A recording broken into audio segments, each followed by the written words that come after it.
This is CSE, where this series of Breaking the News is not sponsored by HBF.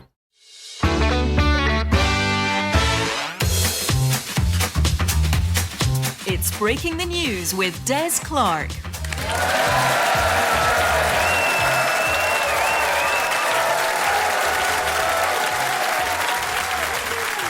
I am Des Clark, and this is Breaking the News, the show that breaks the week's news and asks four opinionated panellists to put it back together again. I am joined by four brilliant panellists. On my right, we have Gareth Waugh and Ria Lina, and facing them are Christopher MacArthur-Boyd and Val McDermid.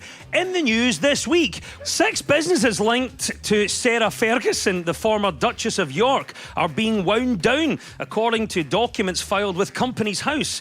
One of the businesses is Fergie's Farm, which is apparently deep in debt and being shut down because of how much the EIEIO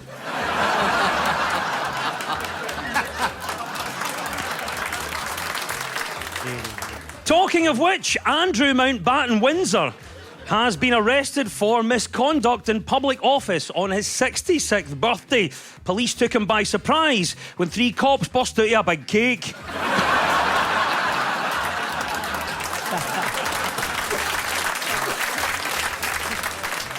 Police said you have the right to remain silent, to which Andrew said, you might have told me that before I spoke to Emily Maitlis.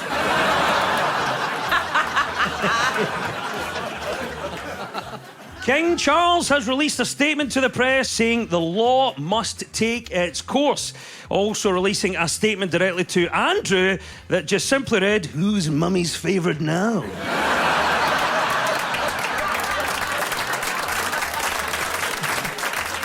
Right, you've met the teams. Let's do it. Let's crack on with round 1.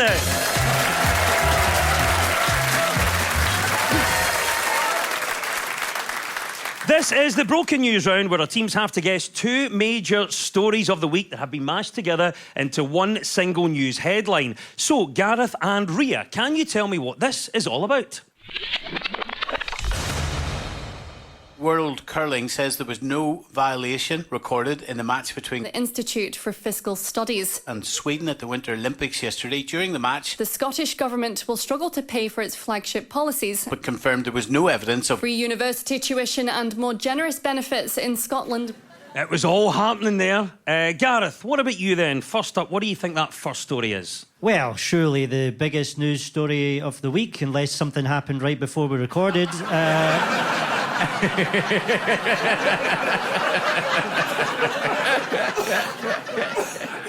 The producers are sweating, unlike Andrew, famously. No, this is the story of the cheating scandal at the curling. Yes, we're in the final week of the 2026 Winter Olympics in Italy, and while the overall medal haul has been good for Team GB, drama has been taking place in the curling. Sweden's Oscar Eriksson accused Canada's Mark Kennedy of breaking the rules by making contact with the rock again after initially releasing it down the ice. The scandal is what is referred to as double touching, a new phrase...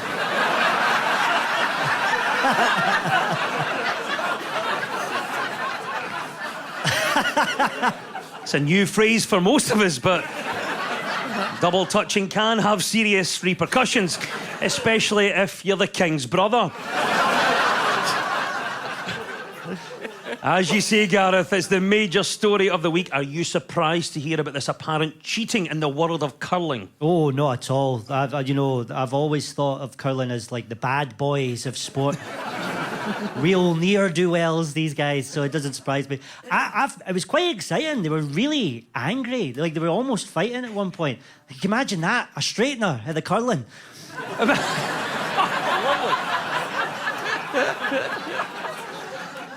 It was getting a bit tasty, wasn't it? Ria, what about you? Have you watched it? Are you surprised to hear about this cheating, apparently so, in the world of curling? Am I surprised that a bunch of overprivileged white men decided to bend the rules in their favour and expected to get away with it?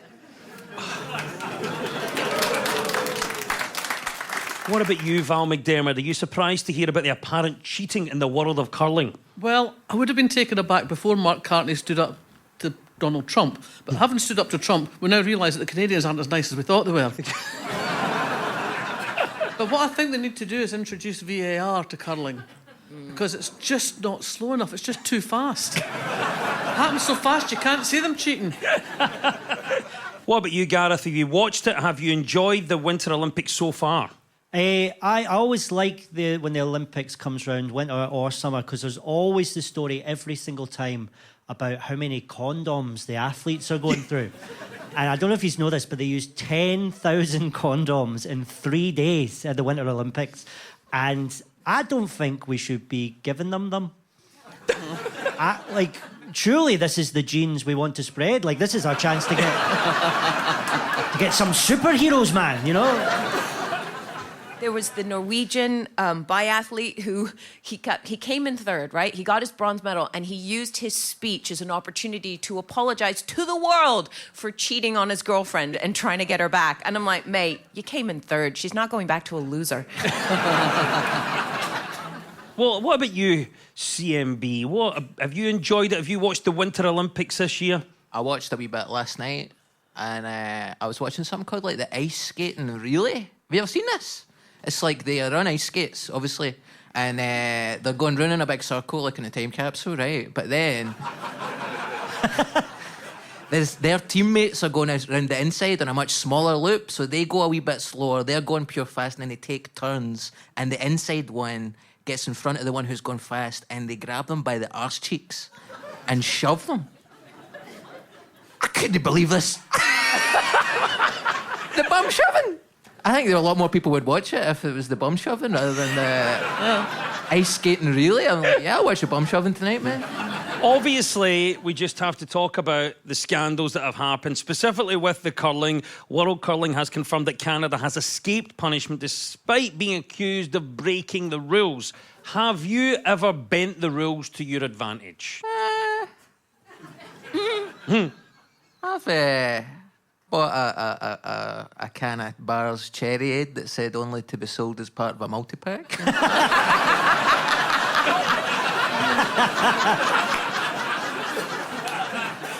I've flirted on the edge of danger, you know.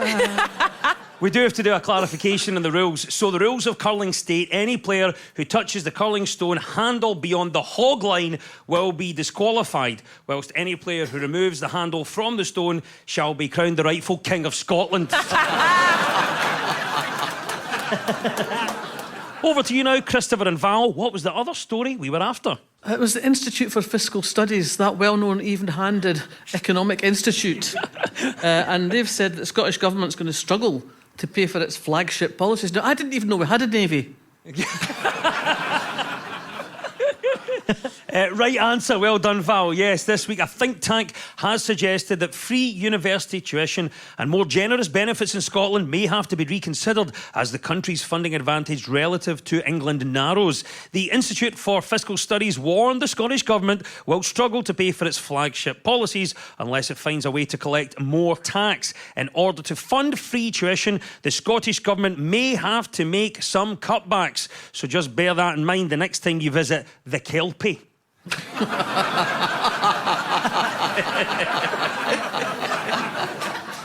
Gareth, what do you think about this then? Thoughts? What do you make of this report? It's shan, it's no ideal. I've got 2 young kids, so I think we literally have to keep it. We have to keep it. It's one of the only things we brag about, along with our tap water and our prescriptions. That's one of the things. And I'm now worried because if my kids grow up, I might have to pay for their uni, and so I'm hoping my kids are stupid. And I'm actually trying to make them stupid just in case, I'm increasing the screen time. I'm like, right, kids, that's enough Bluey now. This is a Love Island household. Come on. Christopher, what about you? Any thoughts on this? What did you make of this report? I just feel like there's 2 types of people in the world. There's practical people, and there's people who are put on earth to just kind of fanny about. And me, personally, I consider myself one of Scotland's foremost wee fannies. We are supposed to go to uni and just kind of fart about for a wee bit while practical people are getting on with it. Do you know what I mean? And we need places for wee fannies to go, like Glasgow Uni or Cali Uni. I went to Napier for 9 months and then dropped out because I had a mental breakdown, and then I went back to Glasgow because I had a girlfriend in Glasgow. She left immediately, so I got into a course that would get me back into the course that I dropped out of, but I dropped out of that as well. And, like, we need this for people. Because, like, if we go to a fee-paying thing, it means that only middle-class and upper-class people can fanny about. Where are all the working-class fannies going to go?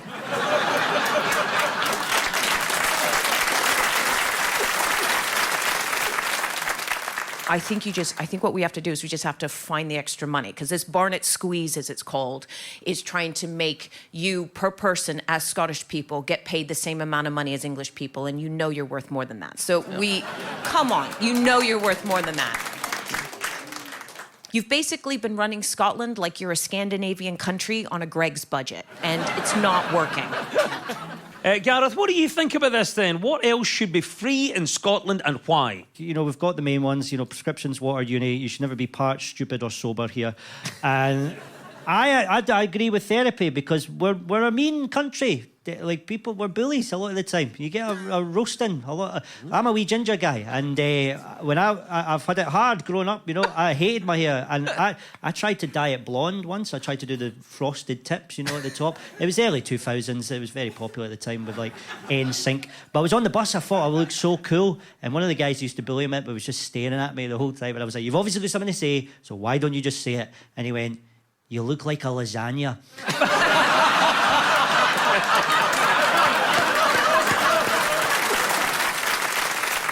So well done, Christopher and Val. You get 2 points for that. That was the latest from the Winter Olympics and a new report from the IFS. And well done at the end of that round. It is 2 points apiece.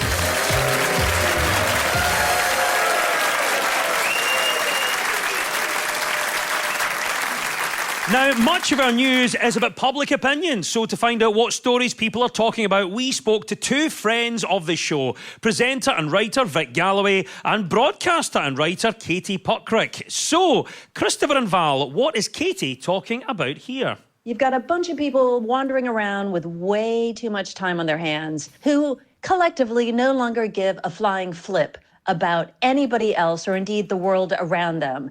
That is comedy gold, and baby, you better believe we need to tap that vein. Is it that thing about the Glasgow Comedy Festival introducing like a pensioners doing stand-up scheme? That is the right answer. Well done. Yes, this year's Glasgow International Comedy Festival is on the hunt for the city's funniest pensioner. Those eligible for a bus pass are invited to apply, with successful candidates being offered a place on a complimentary comedy course. Do you think Glasgow has funny pensioners? It's not Glasgow exclusively, you know. And I like to think, actually, that in some small way, I prepped the ground for this. Because last year, I featured in Glasgow International Comedy Festival. Nicola Sturgeon and I did an event together, and people laughed. So, you know, I think we've cracked it, really. Scotland in general just has, like, funny old people. Like, my nan's one of the funniest people I know. She's for Jedburgh and the Borders. My nan never, like, changes or like jargon or a vernacular no matter where she goes, because she went to the Disneyland and she was like buying some presents for the grandkids to bring back, and they overcharged her for something, and she went back and she was like, "Excuse me, I think you've overcharged me for this." And the woman checked. She went, "Oh yeah, we've overcharged you $4." And my nan went, "$4? Ah, Disney matter." And the woman went, "Yes, we know it's a Disney matter." And my nan's like, "How did she not understand me?" I went, "Because you're talking like a lunatic." Do you think Glasgow has funny pensioners?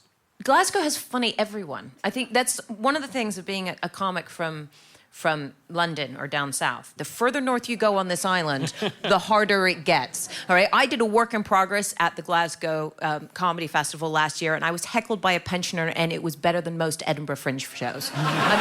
Honest to goodness, you are naturally so funny. And it's weird because this story, they said that 1 in 10 older Scots experience chronic loneliness, which is crazy because the other 9 won't stop talking to you on the bus. So I'm like, we don't...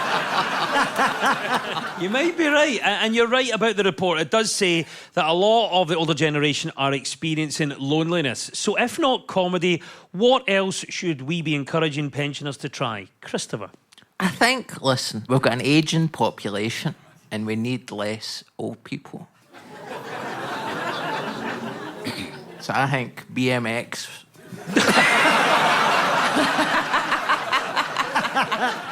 We love it and bring it on. A festival on the hunt for funny pensioners is the right answer. Well done. Christopher and Val, you get 2 points for that. Over to you now, Gareth and Ria. It's your turn. What do you think Vic is talking about here? East Nuke isn't just fishing villages, seafood and golf nowadays, you know. Check out the digital drizzle, the computerised cold and the high-tech har. I doubt the locals think that it's a game, however. You have to keep it Fife for life. Okay, I think this is a fact that there's a horror video game out there that is going to be set in in an actual Fife village, as in they've taken a scan of the village, and that's where you play this horror game. Amazing story from this week, and that is the right answer, Ria. Well done. A Scottish fishing village has been revealed as the inspiration behind the next release in one of the biggest video game series in the world. Silent Hill Townfall is set in St Amelia, a fictional village based on St Monans in the East Nuke of Fife.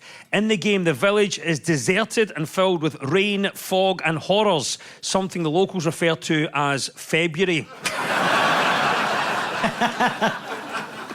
It's interesting because St. Monans has a population of like 1,100 people.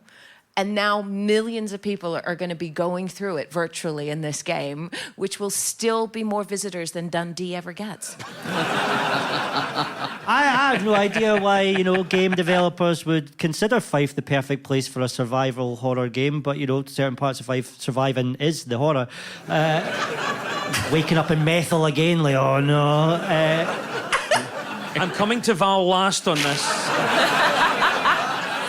Gareth? She is representing Fife. She also knows 1,000 ways to kill a person, so good luck. Christopher, what about you? What will the East Nuke make of this news? I'm so excited for them because Scotland does have a really incredible pedigree for video games that we never talk about. Grand Theft Auto was made in Dundee. Red Dead Redemption 2 is a video game. And in Red Dead Redemption 2, if you're low on health, you eat biscuits. If you need focus, you smoke a cigarette. And if you need, a vivaciousness to concentrate, you drink, a bottle of whiskey and a one. And it's that's nice to have our culture represented like that. Val, how well do you know St Monans in the East Nuke of Fife? Well, I know St Monans pretty well because we have a cottage there. As my partner works at St Andrews, so it's handy for not having to go across the bridge at the rush hour. But, I think people may come to St Monans in their thousands, but they'll leave in their thousands as well because there's no pub. What would a video game set in your hometown be called and why? Well, I grew up in a wee village called Roslin, which is just outside Edinburgh, which is famous for quite a few things. Predominantly, it's where Dolly the sheep was cloned, but it's also where the inventor of Bovril came from. A guy called Bovril Johnson. That was us, man. So, was it? Yeah. My dad drinks Bovril when he lifts weights because he thinks it's a protein drink.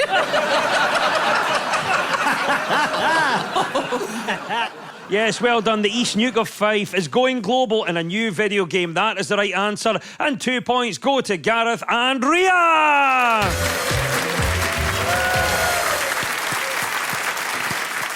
This is Breaking the News from BBC Scotland with me, Des Clark. Now, this round is all about who's in the news. I'll play you a clip of a mystery person. All you have to do is tell me who it is. So, Gareth and Ria, you're first this time. Who is this? They're real, but I haven't seen them, and they're not being kept in a facility unless there's this enormous conspiracy. That can be none other than the almighty king of everything, Obama. And he was talking about aliens. Is the right answer. Yeah, it's caused a wee bit of a stir this week. Former US President Barack Obama has clarified his comments that the chances Earth has been visited by aliens is low after he told a podcast host, and this is a quote, "They're real, but I haven't seen them." Mr. Obama said they weren't being kept in Area 51 and there was no underground facility. Yes, Barack Obama said his view on aliens is that they are real, but I haven't seen them, which is also the tagline for CalMac ferries.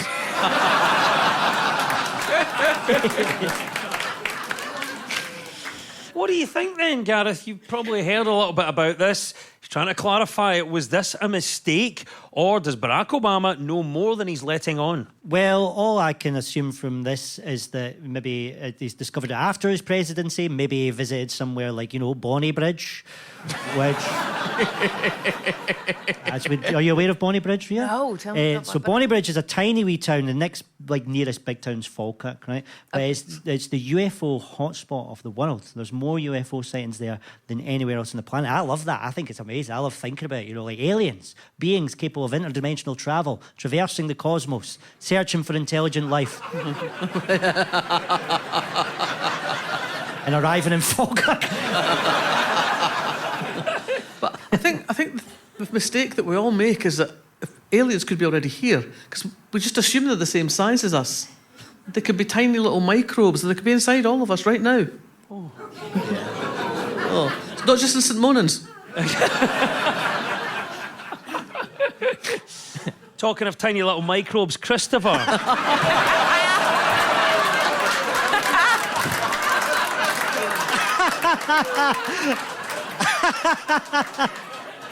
I'm sorry, Chris. I'm so sorry. That's worse than lasagna. Is this a mistake from Obama, or does he know more than he's actually letting on here? I think we all know that aliens walk among us, Des.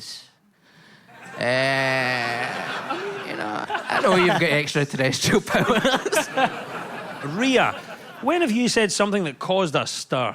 God, do you know, I was talking with my cabbie on the way over here, and I told him I'd never seen Braveheart. He almost left me on the hard shoulder. What about you then, Gareth? When have you said something that caused a stir? When my wife was giving birth, we were doing a water birth. My wife, she goes to step in the birthing pool, and right as she did that, a contraction hit. So she was like, ah! And I went, oh, is the water too hot? They don't like jokes when they're in the labour, let me tell you.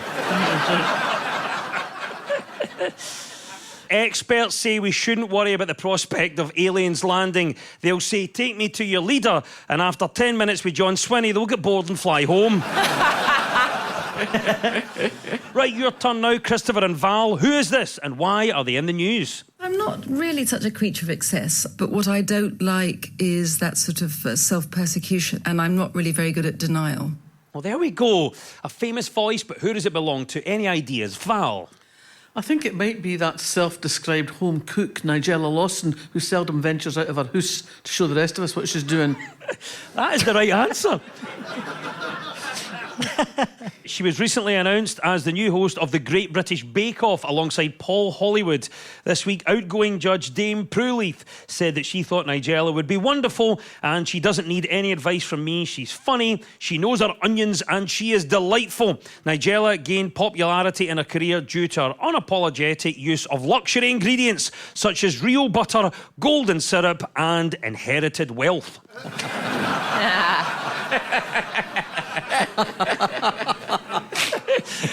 What's your take on this, Val? I don't know if you watch the Bake Off. Do you think Nigella will be good for the Bake Off? I think she'll do very well. I mean, she'll appeal to the younger generation with her being only 66. Christopher, what do you think about this? Do you think Nigella will be good for the Bake Off? I think it's good because, she's a chef, and that's a good person to have in a kind of cooking show. Sometimes they don't. MasterChef had Greg Wallace, right? He wasn't a chef. He was a greengrocer. It's like having an architecture programme and it's hosted by the guy who sells the bricks. Like, what are you talking about?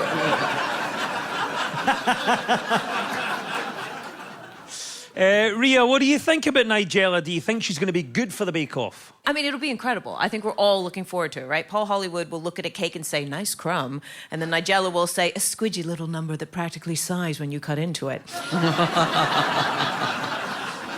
Then she'll look at the cake and judge that. I'm quite gutted not to have been approached to replace Prue, because we did a cooking show, my partner and I, in lockdown. We decided to cook the things that feature in my books, that people in my books eat. So, and we called it Cooking the Books. So I can't believe they passed me over for Someone who just licks spoons.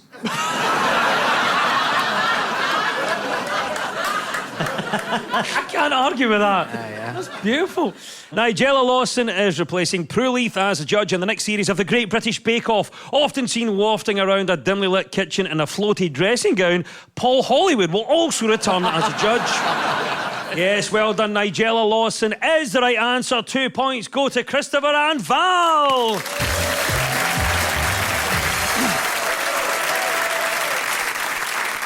It's time now for our final quickfire round, which is all about deciphering the numbers in the news. I will read out a headline. All the teams have to do is fill in the blanks. So get ready, teams. When we run out of time, you'll hear this. Some people have been doing it for decades. There's Radio Scotland's very own Brian Burnett there, waiting on hold for a doctor's appointment, clearly. Right, get your fingers on your buzzers, and here we go. 51% of Britons say it's acceptable to do what at work? Val. Lick spoons. 51% of Britons say it's acceptable to do what at work? Gareth. Poo. If not, then I've made a grave error. 51% of Britons say it's acceptable to do what at work? Christopher. Microwave fish in the staff room. It's honking me. 51% of Britons say it's acceptable to do what at work? Ria. Have a little cry in the toilets, and the other 49% are lying. Is the right answer. What? You serious? Yeah, 51% of Britons say it is acceptable to cry at work. Some people have been doing it for decades. Oh, there's our klaxon. Brian has burneted, meaning it's all over. And at the end of the quiz, our winners this week are Ria Lina and Gareth Ward!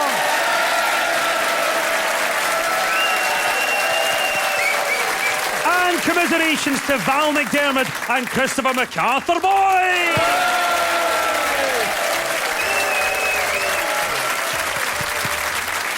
And we'll leave you with the breaking the news. Breaking news just in.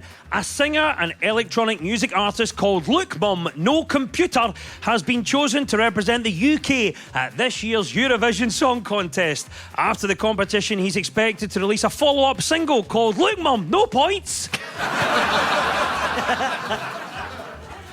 Reform UK has announced what it has called its shadow cabinet. They say the Chancellor will be Robert Jenrick, the Home Secretary will be Zia Yusuf, and the Foreign Secretary will be deported. And a 70-year-old man is to compete in the World Axe and Knife Throwing Championships after teaching himself the sport in his own garden. Derek Hutchison from Scone in Perthshire is looking forward to finally competing on the international stage, whilst his wife is looking forward to finally hanging out a washing. The news is broken. I've been Des Clark. Goodbye!